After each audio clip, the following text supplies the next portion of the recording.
Hey everybody, welcome to Drive-Thru Review number 250. The game I'm going to review today was actually a game I have already reviewed. It was the 7th video that I made, and this is one of my favorite games of all time. This one is Phantom Leader, and you can see it says the Deluxe Edition. And like I said, it's one of my favorite games of all time, so what I'm going to do is review this. It's a little bit different than the original game. There's like 2 rule differences, and there are a ton more components and pieces and missions and things that you can do with this edition. So I'm going to release 2 videos, this one and then also a iOS gameplay walkthrough.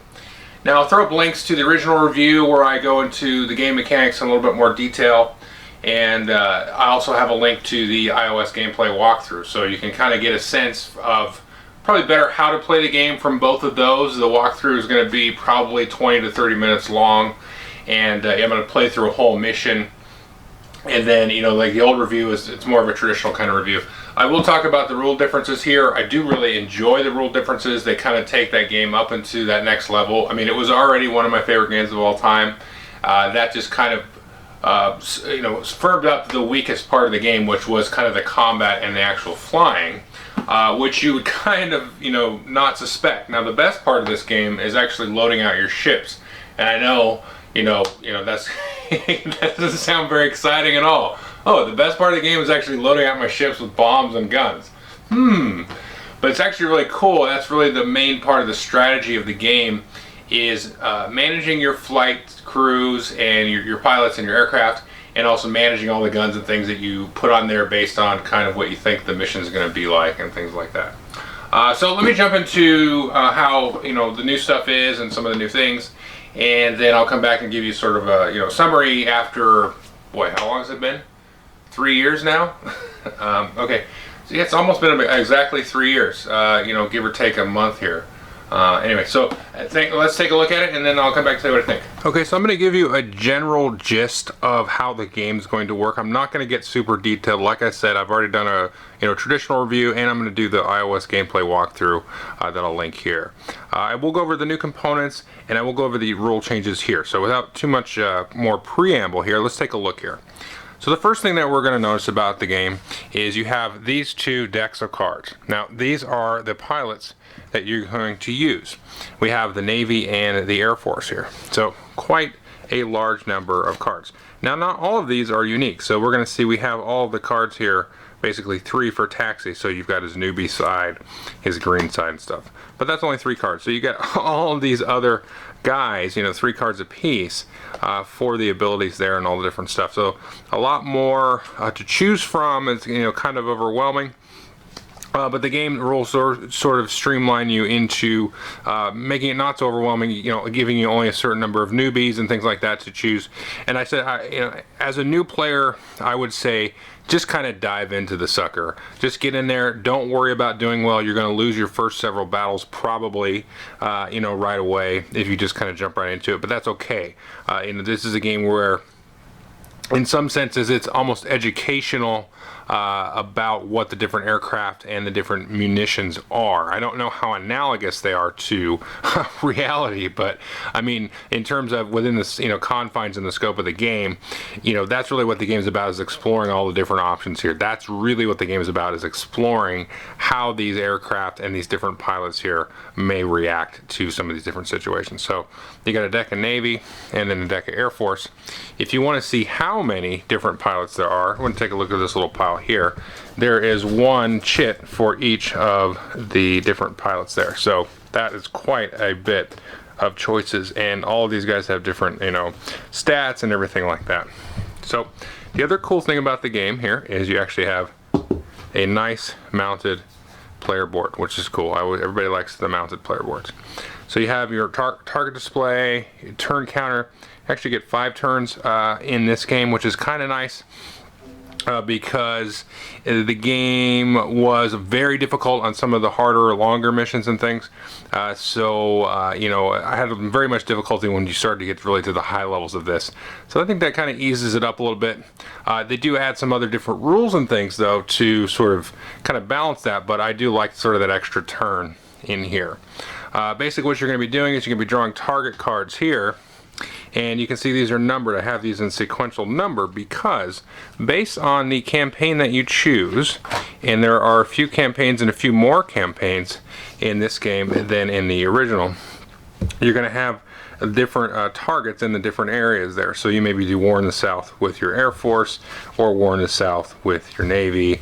And they've also added here a Cuban Missile Crisis, sort of a you know, I don't know, what if scenario kind of thing. And then so you have these other scenarios that you had in the base game as well. And so you're going to choose, you know, a short, medium, or long campaign. Pick a certain number of targets.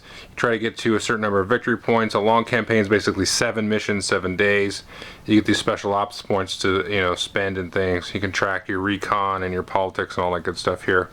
Normal weapons available, special weapons that are going to cost you different special ops points and things like that. So just like the base game, everything is a much better quality. The card stock on these is nicer. Even the log sheet thing here, this is sort of a nice, I don't know if you can see that, it's kind of a nice textured thing. You just want to scan these anyway, or you can print them off from their website and then, you know, print out a bunch of these. These are where you're going to manage all the different pilots over a certain number of missions, manage the stress and the victory experience points and all that kind of good stuff. Manage all your special ops points, which you can use to, you know, level up your pilots, get better munitions and all that kind of good stuff here. Now, one thing that I will not do is unbag these, and these are all the different kinds of munitions. And I have sort of a method to my madness here. You can see some of these are your air-to-air munitions here. I have the Marks 84s and 83s and all that stuff in this bag. And so that's one thing you kind of want to do, I would say, as a new player, is get these separated, because it's going to cut down on the amount of time you know, trying to figure out, once you kind of learn what each of these things do, you got your napalm, you got your the little pods that are like defensive pods, and you have your sort of traditional rockets and your marks and all that stuff, and then your aims, which are your air-to-air. Once you can separate those out, you can kind of approach it as, okay, I'm going to find some bandits here, I want lots of air-to-air. You know, I want to throw on some napalm, you know, spend those operation points to get those, and you can easily go into, you know, whatever storage mechanism you have. Now I have these bags, and maybe wargamers will be like, you know, where's your little GMT tray? Well, this works fine. I mean, these are repeated several times, so I can just, you know, grab one bag and then throw them back in there. It's pretty easy. Now the main rule difference, let's just put our target card here, is, well, there's two main differences. So one thing you're going to do is you're going to be drawing, you know, these guys here out of a cup, and, you know, let's throw just a couple of these down randomly. So let's say this guy is out here, and you got your sort of anti-aircraft gun. Again, this is for new players. This is showing the amount of hits that it will do based on a die roll, so it could do several hits. Here's sort of its distance. Most stuff will attack within one zone here that it's in, but this one has a range of 1, so you got to be kind of careful maneuvering. And then he will attack, you know, low altitude planes. He can't hit anybody that's flying at a high altitude. So maybe put some of these out here, and then maybe one on here. And the new thing is you're going to draw these attack angle counters here for each of the different sites and things that you have here. So what you're going to do is put these out on the board, and then put them sort of, you know, facing away from the center, and you can see, okay, here are the zones that this particular guy here can attack. So he's not going to be able to attack the center area right behind him, or, you know, any of these spots here, which is actually good, because that's going to give you some idea. Because this, remember, this guy has a range of 1, but if you come in from this side, then you know that he's not going to be able to turn and face you. So you're going to draw from each of these. So this guy here, he's going to be able to attack any direction, and, you know, you're going to draw all these out for each of the different sites and things that are out there. Now, to correspond with the sort of angles and things that people are going to be attacking you, you have these flight path markers. So as you put out some different aircraft here, so let's say we had 2 here and 2 here, just for argument's sake. Well, I can say, okay, flight path 1, that means this guy here is going to come, enter here, and then he's going to leave in the opposite side. So this is his flight path here, and then maybe these guys can come in from this angle here. So you have a little bit more tactics involved with the map itself. And the base game, or the original game, kind of alluded to that. You sort of had to work that out based on, you know, the different weapons and the range and all that good stuff, and then really get in and try to maximize all your turns so you could do enough damage to destroy the site. this adds a little bit more based on, you know, the angles that they're going to be hitting you with, and also, you know, possible different approaches that you can take. Have some guys, you maybe move in, take out some of the supporting fire, and then the other guys maybe focus on the center sight and things like that. So that's pretty cool, very interesting. It does add a little bit more meat to the game, especially for, you know, an experienced player, because this part can actually, once you get the hang of it, this can happen very quickly. I mean, this can take like 5 minutes. This whole battle, you just go boom, boom, boom. Once you get used to, you know, what kind of weapons and different weapons that you have and the ships that you have and who's going to attack when, and, you know, just simply rolling dice and moving, and you can get really quick. So this adds kind of a nice extra layer to that to sort of augment, you know, the whole thing of, you know, putting out munitions and things onto your ships. So that's pretty much the only differences to the game, but I think it really goes a long way in sort of, you know, fleshing out this game and making it comparable to like Hornet Leader and Thunderbolt Apache Leader and stuff like that, because this one felt, in terms of, you know, just in terms of components, it was about half of what we see here, and so it felt sort of like a weaker game compared to those other two games, which had, you know, a ton of components, a little bit extra complexity, or at least, you know, Thunderbolt Leader did, and then, you know, this edition here of the flight paths and things kind of brings it up to that level of, you know, feeling like a really, you know, at least equally meaty game. I still felt that, you know, the base game was fine, but you know, this kind of just, you know, ups the amperage a little bit there. Okay, I hope you enjoyed the overview. Again, if this video kind of whet your appetite, maybe this is the first time you're seeing this game, definitely go check out the original review and or the iOS walkthrough. I can't vouch for the quality of the original review, or the quality of this review for that matter. Anyway, so like I said, this is kind of one of my favorite games of all time, probably in the top 10. I haven't really sat down to work that out or anything. Definitely one of my favorite solitaire games of all time.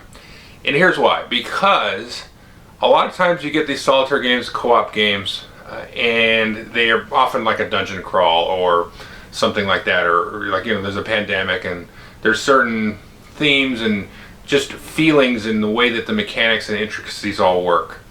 And then you got like your war games and stuff where you're kind of like getting area control or political influence or doing different, you know, troop movements and all that stuff.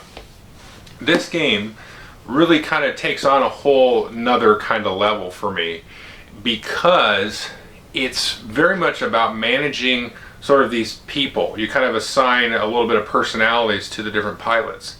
You got to manage their stress. You got to rest the guys between the different missions.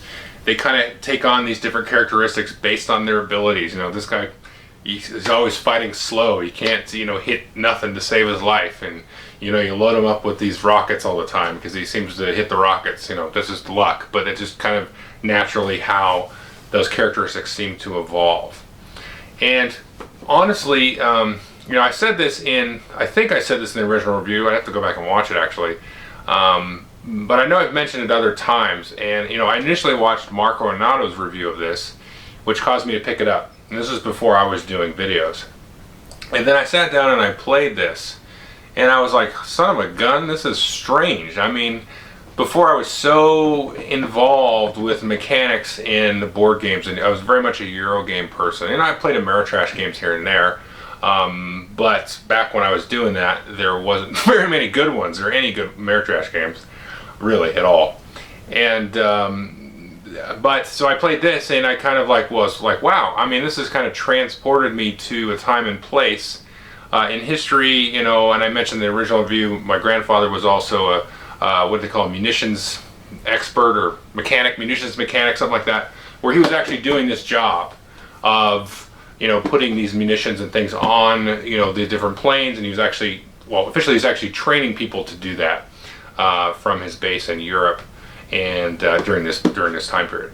So I had a, you know, kind of an interesting moment where I was kind of in his shoes for a little bit, and, you know, even without that sort of personal thing, I think the game still succeeds for me on a lot of levels. It wouldn't succeed as much if it wasn't for that, but because of that, I had some empathy for the position I was in. And so that really just kind of knocked me off my socks. And it's one of the reasons I started making videos, is because of this game. Because I was like, you know, trying not to curse here, but it was like, son of a gun. You know, this thing is like, what the hell? I have to tell people about this, and this is like, nobody, I'm in my own little bubble here, and I'm like, does anybody have these same experiences as me? I didn't know any of that. I didn't know what games could do and what they could sort of achieve. And so I think this game, if you're interested in it, you can kind of take my personal story out of it. And especially if you're an American citizen or a citizen of the world, or maybe even a Vietnam citizen, then you can see sort of what these folks, you can at least put yourself in an empathetic mindset with some of the missions and things that were happening and how they were going about it. And I don't mean like you're going to understand them on a level of that you could really ever understand anybody through a game or even like a movie or reading a book about the subject, but you can really kind of get yourself into that decision-making process of, okay, the political event comes down, I've got to kind of deal with that. That's going to kind of change how this mission is going to play out. My intel was a little bit soft, or it was a little bit strong, so I can plan a little bit better. Billy the pilot is a little bit is shaken, so I got to kind of rest him, and he's not very good, or this other guy's my ace, and he's always knocking stuff out of the park.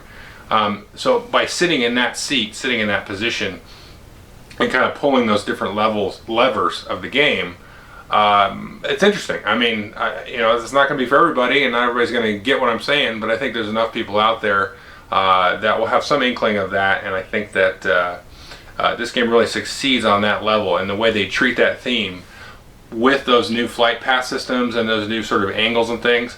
A lot of times these guys, when they had to go on these missions, they really had to kind of avoid and fly over some dangerous areas to get to their prime target. And a lot of times their targets were kind of a joke, and a lot of times you can kind of feel that with this, and it was sort of like they were running PR missions, or they were just running missions to run missions.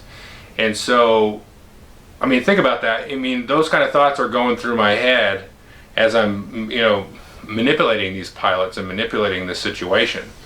That's a different mindset than reading about, kind of the idiocy that sometimes this work was. And, so I think that's an experience that people should open themselves up to a little bit, and I think it's beneficial for people to do that. And I think that's an interesting part of where one path that games can go down. Alright, so I don't know what it is, I always seem to get soapboxy with this one. Take that stuff away, and I really recommend playing this game because it's very immersive for me. And I don't know that it'll be that immersive for you, but it will be immersive at least on some level, because let's get back to my original point of, what was so different about it was actually that bookkeeping. Because you have here, let me grab this, you have the log sheets here, and you think, okay, well, I'm just going to be recording these log meetings. How is that fun? I'm not fighting a monster. I'm not, getting my little economic engine up here. But part of that is like you take on this sort of role-playing aspect of sitting down and, kind of doing your day-to-day paperwork. I mean, it's almost like a paperwork position. You kind of role-play, I don't know what it would be, like a secretary or, lieutenant general, underling guy or intern or something underneath the guy, kind of marking down and doing sort of that data entry. But you attach that to such a heavy theme and a heavyweight situation. It gets on an interesting kind of role playing where you're sort of, a lot of people like to role play like maybe the big hero or this big guy that slays dragons or this big powerful general and stuff like that. But when you get into this position of doing a little bit of the minutia, and in terms of mechanics and gameplay, it's not that bad. I mean, once you do a couple of missions, you get the hang of allocating the experience and the special operations points and things. But you get in that sort of role of, okay, I'm just sort of this underling, managing, doing the paperwork, filling out the medical reports on the different pilots and the psych evaluations and things like that. You kind of get into that idea, and that's very cool. I mean, I don't know any games, I don't have any other games on the shelf that go anywhere close to doing that. So that's why this one just kind of ratchets up that list, because it just touches on all these different levels and all these different things. But meanwhile, the game's very smooth to play. There's still a lot of depth with all the different weapons and things and the pilots you can get into. There's a ton of missions, a ton of campaigns and scenarios you can go through. So it just works on all these different levels, mechanically, thematically, immersively, all that good stuff, and in a story-driven way. A lot of times people say thematics, but this has not just thematics for thematics sake, but it's thematics that ends up being a story. So anyway, that's enough of Phantom Leader. Definitely take a look at it. Definitely get the Deluxe Edition. You are going to feel overwhelmed with the Deluxe Edition versus the original. The original even was overwhelming the first few times I played it. But like I said in the review, just maybe dive in, grab some random pilots without thinking about it too much. Grab some random ammunition and then get your butt whooped. And then start over and try again. So anyway, there we go. Phantom Leader Deluxe. Thanks.